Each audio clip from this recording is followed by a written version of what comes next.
Hello అండి, అందరికీ నమస్కారం. నేను మీ కట్టా కార్తీక్.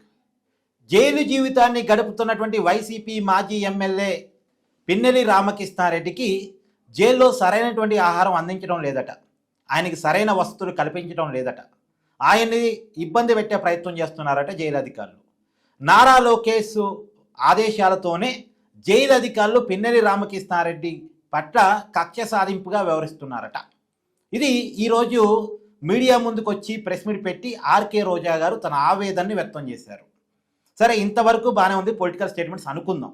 ఇంకొక అడుగు ముందుకేసి అసలు పిన్నెల్లి రామకృష్ణారెడ్డి మీద ఇంత కక్ష సాధింపు ఎందుకు?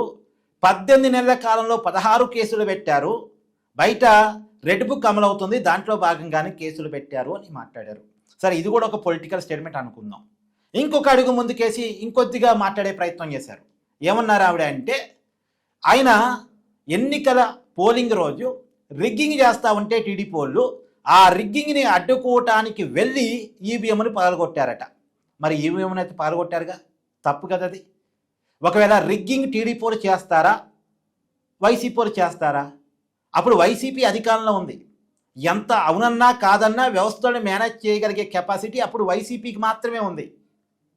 మరి వైసీపీ అధికారంలో ఉంది, సరే ఎలక్షన్ కమిషన్ పరిధిలో ఎలక్షన్ డే ఉండొచ్చు కాక, కానీ ఎంత అవునన్నా కాదన్నా అధికారులు కానీ వ్యవస్థలు కానీ పోలీసులు కానీ వైసీపీ కోఆపరేట్ చేస్తారు తప్ప టీడీపీ కోఆపరేట్ చేయరు. అందులో ఆ పిన్నెల్లి రామకృష్ణారెడ్డి గారు ఆ ఏరియాలో సీనియర్ మోస్ట్ ఎమ్మెల్యే, అనేక సార్లు ఎమ్మెల్యేగా గెలిచిన వ్యక్తి. ఆయనకి కమాండింగ్ ఉంది, అక్కడ అధికారుల మీద కమాండింగ్ ఉంది, పోలీసుల మీద కమాండింగ్ ఉంది. కాబట్టి అక్కడ రిగ్గింగ్ చేస్తే అవకాశం ఉంది వైసీపీకి తప్ప టీడీపీకి అవకాశమే లేదు. సరే, రిగ్గింగే చేస్తున్నారు అనుకుందాం. రిగ్గింగ్ చేస్తున్నా సరే అడ్డుకోవడానికి ఒక పద్ధతి ఉంటుంది, రిగ్గింగ్ని కంప్లైంట్ చేయడానికి ఒక ప్రాసెస్ ఉంటుంది. దాన్ని ఆ ప్రాసెస్లో కంప్లైంట్ చేయొచ్చు, అవసరమైతే రీపోలింగ్ కూడా పెడతారు. నిజానికి వాళ్ళ దగ్గర రిగ్గింగ్కి సంబంధించిన ఆధారాలు కనుక ఉంటే రీపోలింగ్ పెడతారు. ఆ మాజీ ఎమ్మెల్యే గారు, సీనియర్ మోస్ట్ ఎమ్మెల్యేగా పనిచేసిన వ్యక్తి పిన్నెల్లి రామకృష్ణారెడ్డికి ఇవన్నీ తెలుసు. మరి తెలిసి మరి ఈవీఎంని ఎలా పగలగొట్టారు? ఈవీఎంని పగలగొట్టినప్పుడు ఎలక్షన్ కమిషన్ కేసు పెట్టకుండా ఉంటుందా?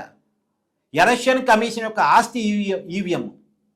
అందులో పోలింగ్ రోజు ఎన్నికల అధికారుల విధుల్ని అడ్డుకోవటం, ఈవీఎంని పగలగొట్టడం అనేటువంటిది చాలా తీవ్రమైన నేరం. కాబట్టి ఎలక్షన్ కమిషన్ రెస్పాండ్ అయింది, కేసు పెట్టింది కూటమి ప్రభుత్వం కాదు. అప్పటికి ఇంకా కూటమి ప్రభుత్వం కొలువు తీరలేదు. ఈవీఎం పాల్గొట్టడం రోజు పోలింగ్ డే, అప్పటికి ఆపద్ధర్మ ప్రభుత్వం వైసీపీదే, ఎలక్షన్ కమిషన్ చేతుల్లో అధికారాలు ఉన్నాయి. ఈ ఎలక్షన్ కమిషన్ పెట్టినటువంటి కంప్లైంట్ మేరకు, వాళ్ళు చేసిన ఫిర్యాదు మేరకే కేసు నమోదైంది. ఆ కేసులో గతంలో ఆయన జైలుకి వెళ్ళారు. తర్వాత కాలంలో ఆయన మీద హత్యకు సంబంధించినటువంటి నేరాభియోగాలు ఇవన్నీ తర్వాత యాడ్ అయ్యాయి. అది విషయం.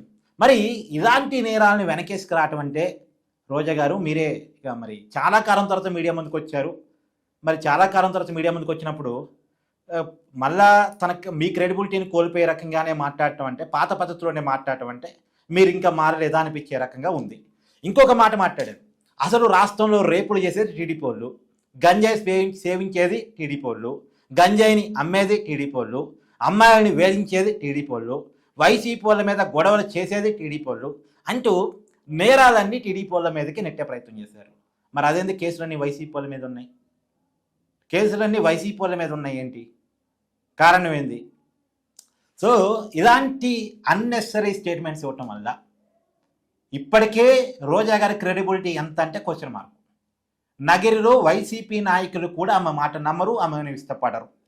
ఇప్పుడు ఇలాంటి పదాలని మళ్ళీ మాట్లాడితే రాజకీయంగా మళ్ళా పునర్జీవం అనేది లేకుండా చేసుకోవటమే. ఇది నా అభిప్రాయం. మీ అభిప్రాయం కూడా కామెంట్ రూపంలో తెలియజేసే ప్రయత్నం చేయండి. Thank you.